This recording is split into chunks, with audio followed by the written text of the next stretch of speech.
Good morning and welcome to Bloomberg Quint, India's first digital live streaming business news service. I'm Neeraj Shah and you're watching Indian Open. Let's go straight to the headlines.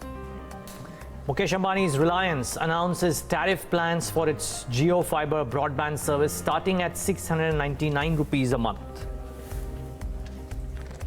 Market regulator SEBI has ordered a forensic audit of Sun Pharma's financial statements for 3 financial years starting 2015. Former Finance Minister P. Chidambaram was sent to Delhi's Tihar jail under judicial custody on Thursday over FIPB approvals granted to INX Media in 2007.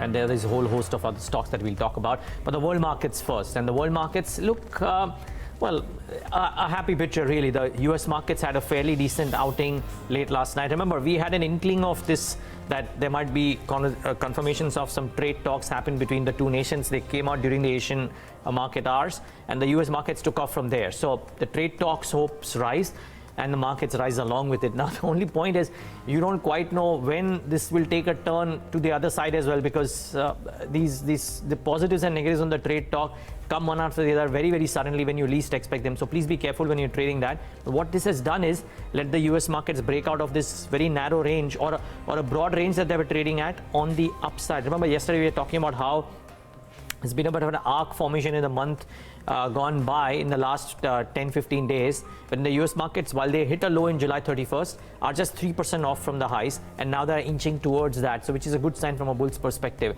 It's having its impact on Asia as well, nothing too dramatic, but ahead of the US non-farm payroll data as well, which might have an impact and which will come in just early hours of the US market hours as well. Asian screen is, yes, having a bit of green, not as strong as the US markets, but maybe some bit of a rally happened yesterday as well. SGX Nifty shows some upside, which is a good sign from a bull's perspective again. Now, 3 days, we've had some semblance of sanity, some bit of green. Otherwise, they're looking like getting punished in a big way. In today's session too, we might start off higher. The question is, can we build on from there? The reason why it's difficult to quite fathom whether that can happen or no, the build on and the breakout will happen or no, because both for the weekly series, which is ending next week, as well as for the monthly series, the OI distribution suggests that we have a cap or resistance, a strong resistance at about 11,000. That's where the maximum call open interest is, and 10,800 is the support. That's where the maximum put open interest. It's a very narrow band, not just for the week coming up next, for the weekly options expiry, as well as for the September 26 monthly FNO expiry as well. So keep that at the back of your mind. Yesterday, FIs continued to sell, but DIs bought in a quantity higher than the FIs. So about 699 crores bought in by the DIs versus 561 crores sold by the FIs. But the larger point is that the trend of foreign institution investors selling out of India, despite the FPI surcharge norms being reworked, doesn't tell a very happy story. We've hardly seen a day wherein there has been a large FI inflow for our market. So that continues. Today's session, a lot of wreckage might be seen because a lot of news flow which isn't too positive for companies. And now, Sun Pharma, we don't know the details as yet.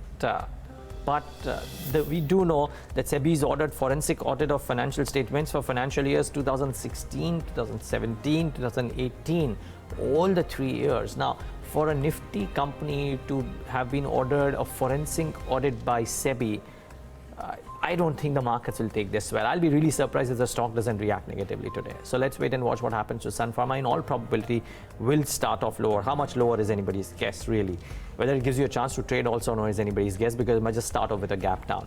Prabhat Dairy delisting plans. Will consider the proposal on September 10th. The promoters intend to acquire about 49.9% stake from the public shareholders. The point being, for a company that was slated to give out a fat dividend or an open offer or some other instrument wherein the shareholders would decide what to do with the cash, we don't quite have that. Stock might start off higher today. The question is, can continue to do that, and what happens post? Remember when this news first broke out of the company looking to sell off its business at a much higher valuation, the stock was 113. From there, it's halved to less than 60. Currently about 65. Let's wait and watch what happens here. The deal win for Tech Mahindra. They've announced a multi-year agreement with AT&T. The numbers floating around speak of a size which is dramatically higher, so I won't utter that. But, it just should augur positively for Tech Mahindra. Defensive pack. Anyways, doing reasonably well is IT. Infosys at life highs too. So Tech Mahindra could well have a field day in trade today. And Could there be more trouble for Indiabulls Housing Finance? Now, everybody knows about the PIL. We'll talk about that as well. But we at Bloomberg Quint spoke to Kamini Jaiswal just minutes ago, and she said the PIL is against the company, will be filed soon. So therefore, yet to be filed, will be filed soon. The documents are floating around. We'll talk about that as well, but just keep that at the back of your mind. We'll try and get Indiabulls' perspective out here too, but the PIL is yet to be filed in the court. So keep that at the back of your mind. Indiabulls Housing Finance, though, could well be a stock that will react in the session today. And of course, they'll watch out for Reliance Industries too. Let's tell you what's lined up on First Word today. We spoke about Reliance. Well, Sumit Sarkar will join us to tell us about the Jio fiber broadband plans and how they stack up against competition. A PIL will be filed, as I said, against Indiabulls Housing Finance in the Delhi High Court shortly. Shifani Malik will tell us what it is about. K. Raheja Corp is in talks with Blackstone about to launch a real estate investment trust. Ashwini will get us that exclusive, and then Yash Upadhyay will bring us the biggest upgrades and downgrades of stocks after the first quarter results. Start off with the big news first. Reliance Jio announced tariff plans for its Jio fiber broadband service. 3 years after the Mukesh Ambani owned firm disrupted the telecom sector with free calls and data. So what's on offer? What will it cost the customer? What could it possibly mean for the stock as well? Sumit Sarkar is standing by with a snapshot. Sumit, good morning. Good morning, Neeraj. So if you see, Reliance Jio has come out with broadband plans. Now they are offering nearly 6 plans in the range of around 699 to 8,499. Now to avail this, one has to pay a one-time payment of close to 2,500 rupees, which is towards installation and security deposit, of which the security deposit amount, that is 1,500 rupees, is refundable. Now mostly users would go for an annual plan in this because you are getting the router and the set-top box free, and the content offerings are better. So let's see what an user would get if he chooses for the annual plan. So unlimited voice and data, the router, 4K set-top box. Now these all things are free with an annual plan only, and subscription to OTT apps. Along with this, the user would also get first day first show for movies, special sports content, and a television set, but these are available only on selected plans. So first, let's look at the plans what are offered by Jio. So firstly, the basic plan, that is the 699 plan, one gets 100 Mbps speed, and the data availability is 100 plus 50, of which 50 will be available only for the first 6 months because it's an introductory offer. The cost per GB is close to 7 rupees, and along with that, the other benefits that the user would get is 3 months subscription of Jio Cinema and Jio Savan, and a Bluetooth speaker worth nearly 3,000 rupees. For the 849 plan, the speed is the same, the data offered is higher, that is 200 plus 200. 200 is for only 6 months, and the remaining 200 is what the user would get permanently. The cost per GB comes down to 4.25 rupees. The 3 months of OTT apps. Now this OTT apps is something that the company has still not declared which are the OTT apps which will be provided to the users, and the value of the speaker goes up to 4,000 rupees in the 849 plan. Now if you see the higher plans, that is 1,299 rupees plan, the speed increases to 250, the data allowance increases to 500 plus 250, of which 250 is only for 6 months. The cost per GB comes down to 2.6, and here the user gets an annual subscription of OTT apps, which earlier was only for 3 months. And along with that, the user would also get a 24-inch HD TV worth nearly 13,000 rupees in this 1,299 plan. And if you go for the 2,500 plan, the speed increases to 500 Mbps, the data increases to 1,250 plus 250, the cost per GB comes down to 2 rupees, and additionally the user would get first day first show movies and special sports content, but we still do not know when this will be launched for from Reliance Jio side, but this is what is offered at 2,499 plan. On the higher end plans, at the last 2 plans that Reliance Jio has, that is one nearly 3,999, the speed increases to 1 GB per second, that is 1,000 MB per second, the data allowance increases to 2,500, there is no free data that Reliance Jio will be giving here. The data per cost per GB comes down to 1.6. There's annual subscription, there's first day first show movies, special sports content, and the differentiating part here is the 32-inch HD TV that the user would get, that is worth nearly 23,000 rupees. And on the 8,499 plan, the speed remains the same, the data allowance increases to 5,000 rupees, and the TV worth is nearly 45,000 rupees, that is a 43 inches 4K TV that the user gets. Now to get this into a better idea, I have shown here the incremental cost that the user would have to pay if he chooses for a higher plan. Now if he goes for a 1,299 plan which offers you the TV, he has to pay annually 5,400 extra, for which it gets nearly 150 Mbps of extra speed, 350 GB of extra data, 9 months of OTT apps, and a TV that is worth nearly 13,000 rupees. And if he goes for the 2,499 plan, he pays annually 14,400 extra for 250 Mbps extra speed, 750 GB of extra data, and first day first show and special sports content. And if he goes for 3,999, he pays 18,000 annually extra, 500 Mbps of extra speed, 1000 GB of extra data, and a TV which is valued at around 23,000 rupees. And at the higher end plan, that is the 8,499 plan, he pays 54,000 rupees annually extra. There is no extra speed that the user is getting. The data allowed extra is 2,500, and the TV value is nearly 45,000 rupees. So this is what the user gets if he chooses for a higher plan. This is what he annually pays extra, and this is what is offered extra on those plans for Reliance Jio. Now this is compared to the Reliance earlier plans, and what does Reliance give? Now if I'm a consumer, Sumit, and I'm trying to wonder what should I do, how does this offering from Reliance stack up against any of the existing competition offerings? So there are three larger players in this market: BSNL, ACT, that is Atria Convergence Technologies, which is largely a South-based player, and then there is Airtel. But here I'm just comparing it with Airtel because Airtel is the one who's also offering content, and BSNL and ACT are not offering content and only offering speed and data. So Airtel is the nearest peer for Reliance Jio in this part. So at entry-level plan, that is the 699 plan for Jio and the 799 plan that Airtel has, the speed here for Airtel is low at around 40 Mbps, and the speed for Jio is higher, but the data that Airtel is giving is much higher at 100 plus 200. Now in that part, 200 is available only for 6 months. So if you see the cost per GB including the bonus data that Airtel is giving, it is priced lower at 2.7 rupees, while that for Jio it is at 4.7 rupees. And what other benefits that an user would get here is the 3 months Jio Cinema and Jio subscription, Jio Savan subscription, and a Bluetooth speaker. And in case of Airtel, they will only get Airtel Extreme. Now at the mid-level plan, if you see, the proposition from Airtel is much better here. Now though the prices are higher for Airtel at 1,099, the speed offer is same. The data offered by Airtel is higher at around 800 GB, of which 500 is only for the first 6 months.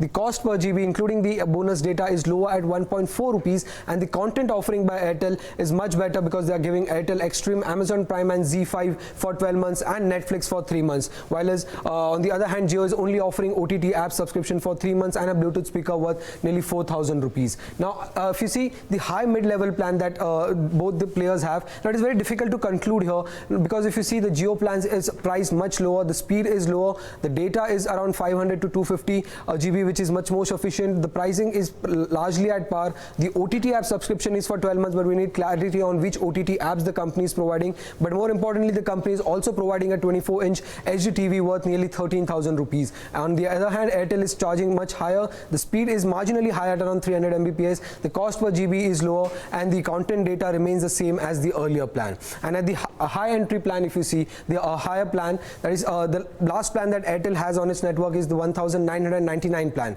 Now this plan looks much better because it offers you unlimited data, but the speed is lower at around 100 Mbps per second, and the content offering still remains the same what were there for the earlier plans. While for Jio, if you see, it is offering at 2,499, the speed is 500 MB per second, the data offering is much higher, and the cost per GB is close to 1.7 rupees. And more importantly, one also gets OTT apps for 12 months, first day first show, special sports content, and a 24-inch HD TV worth nearly 13,000 rupees. So what we can conclude from this is that if you see, Jio plans are priced lower with better speed, but the data allowance and content offering from Jio's side are not that great, and Airtel is offering better content to users in form of Netflix, Amazon Prime and Z5. Along with that, if you see the price per GB, now here Airtel is outpacing its peer, that is Reliance Jio, because the price per GB for Airtel is lower. And the positive side that has come in for cable TV operators from this announcement is that the cable TV is not provided along with these plans. So that is positive for DTH and cable operators, because earlier people were assuming that the cable TV would also be given with this plans, which is so far not been announced by Reliance Jio. Another positive thing coming out from this is that for PVR and INOX, that is multiplex player, the first day first show is only for high-end plans, and the offtake for that would be lower, and also we still do not know when the plans will be launched. So that is another positive thing coming out for PVR and INOX from this announcement. And lastly, if you see the Jio wireless plan, that is the mobile plan, when they had announced, they had differentiated product offering at better pricing, which is still lacking at FTTH. And analysts also believe that given the fact that the prices are not significantly lower, the expansion of broadband market would still take time, and it would still take time for Jio to achieve its 20 million target that it has. Well, Somin, that's as detailed as it can get. Thank you so much for that, especially the last part, which tells you, viewers, that compared to what was feared, that there will be disruption of another level with every Jio announcement, this one doesn't seem to be as disruptive for the space at large as the earlier telecom announcements have been from Jio. So maybe some relief for DTH players, maybe some relief for the multiplex players.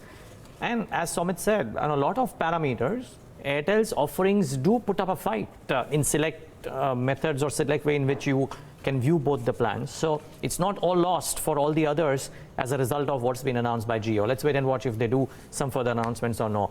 And we'll have a detailed discussion with two industry veterans, Sandeep Das, former MD and CEO of Reliance Jio, and Sanjay Kapoor, who used to head Airtel, to talk about this disruption that Jio might cause. That is coming up at 9:30 a.m. Okay, the next piece on First Word is Indiabulls Housing Finance. The legal woes show no signs of ebbing. A new PIL will likely be submitted in Delhi High Court shortly. The petition will seek for a detailed investigation into loans forwarded by the company to large corporate houses. Shefali Malik is here to take us through the details. Shefali, we still have to wait for the final PIL to be submitted. We've tried to contact the lawyers, and they've said that yes, that the PIL is of the nature that they want to file, but it's yet to be filed. So we do not have absolute confirmation if this is how it will go through. But assuming that this is how it goes through, what is it that the PIL is trying to do? What are the details? Well, yes, what basically the petitioner is saying in the PIL is that they're basically alleging round-tripping of money.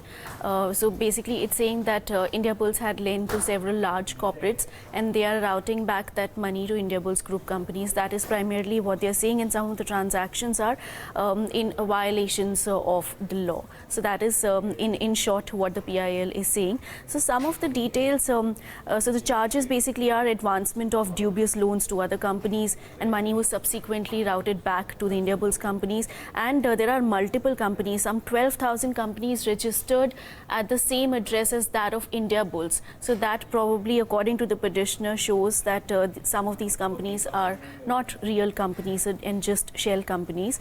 And what the PIL, some of the details that it's saying is that the money was given to Anil Ambani group companies, Chortia Group, Vatika Group, DLF Group, and Americorp Group. So some money was given to these companies and the group companies of these names, and the money was eventually given back in the form of either it was either squared off or debentures that these companies subscribed to. So Indiabulls put out a clarification, and it says that these allegations are exactly the same as those made by some of the earlier petitioners. So there's nothing new in it. The most recent one was that by Abhay Yadav, which was subsequently withdrawn, and that time also the company had come and said and told us that probably there's some other mastermind behind it, and that person is in jail right now. So there's nothing new.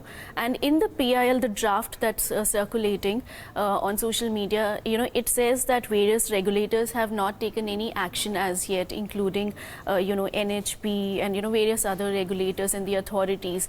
And so the company's response to that is that the company is already under scrutiny from various regulators because they're going through a merger process, and this PIL is a deliberate attempt to malign the image of the group, simply because it has applied for it's going through that merger process to become a bank. So it could have gone to some of these regulators to get that scrutiny, but PIL is a deliberate attempt to attract attention. Yeah, well, that shouldn't be surprising at all, but let's wait and watch the outcome of what happens if this PIL is filed. I repeat, if it is filed, and then the subsequent reaction to that would be interesting. Shefali, thanks so much for putting that into perspective. Well, Indiabulls will certainly be in focus today. I repeat, for the benefit of our viewers, the document that is floating around in the PIL is, from our conversations with the petitioners, potential petitioners, is what they are going to file, but it is yet to be filed. So keep that at the back of your mind. There might be a slip between the cup and the lip as well. So keep that at the back of your mind as well. But it is important to highlight this simply because the stock of Indiabulls Housing Finance could react in the session today. And because of that, it is also important to speak to Indiabulls Housing Finance. So Gagan Banga will be joining us at about 9 a.m. today to get we'll try and get his response to some of the points raised in the draft public interest litigation. Well, even as residential real estate developers struggle with a slowdown in demand, commercial developers have been relatively resilient. That could be what's giving K. Raheja Corp the confidence to launch a real estate investment trust with a portfolio of commercial properties. Sources tell Bloomberg Quint that Raheja is in talks with Blackstone for the same. Ashwini Prayolkar is standing by with that exclusive. India will soon get its second REIT or real estate investment trust. We have learned from our sources that K. Raheja Corp is in advanced talks with the private equity firm Blackstone to file the prospectus by the end of the year. The proposed structure will have K. Raheja Corp holding 85% and Blackstone Group will be holding 15% stake. The fine print is still being worked out. 10 million square feet of under construction and 20 million square feet of completed properties will be part of the REIT's portfolio that will include at least 10 offices of K. Raheja Corp that are present across the country under the brand names of Mindspace and Commerce Zone. The real estate developer recently acquired Citibank's former headquarters in Mumbai's Bandra Kurla complex. That too will be part of the portfolio. The company is in the process of appointing bankers to manage the process. The Raheja Corp hopes to file the DRHP by the end of this year, and the listing will take place most likely in the next financial year, according to our sources. Neither Raheja Corp nor Blackstone has responded to our email queries. We will know more when the REIT is finally announced. Well, let's wait and watch, but the REIT structure might be catching the fancy. I think we've heard a couple, not a number, but a couple of experts come in and say that they were enthused by the REIT offerings that are there. Embassy REITs was the first one. We might well have another one coming up as well. So the real estate space in a niche sort of a way is actually now starting to give instruments which could reward investors in a much better fashion than what the stocks have done. Okay, the last piece and first word today is upgrades and downgrades. Now, the first quarter earnings are over, giving analysts the opportunity to take stock of how their estimates stacked up against the actual numbers. Now, Yash Upadhyay is here with a list of stocks that saw the biggest upgrades and downgrades after the results. Yash, good morning. Which are the ones that stand out, and are these largely in the non-Nifty space?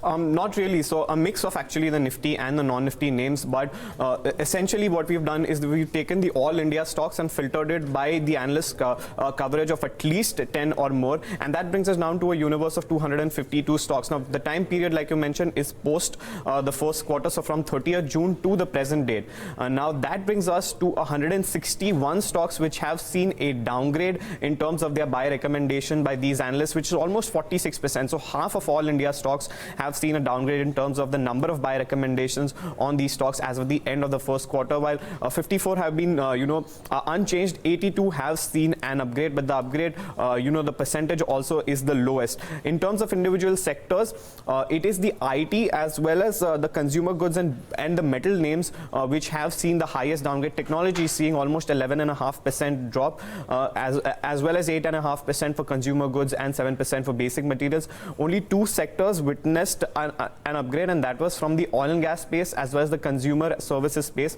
So there the upgrades have been fairly positive. In terms of individual stocks, and I'll start first with the companies that saw the highest amount of downgrade, and Titan is right at the top of the list, where almost 8 analysts have dropped their buy recommendation on the stock. Now, just to make this clear, we are not saying that the analysts now have a sell rating or anything of that sort. It's just that the number of buy ratings were higher by almost 8 earlier, and now they have come down for reasons of, you know, valuations being expensive, as well as the recent run up in the stock prices that do not offer enough upside, is why they have cut their rating from buy to either a hold or a sell. Now for Titan specifically, most of the brokerages are cautious on account of the uncertainty with respect to demand. One, it is the high gold prices, which would be a key negative when it comes to near-term demand outlook and the overall consumption slowdown. And secondly, the rich valuations with the stock has, you know, come off from the peak quite a bit.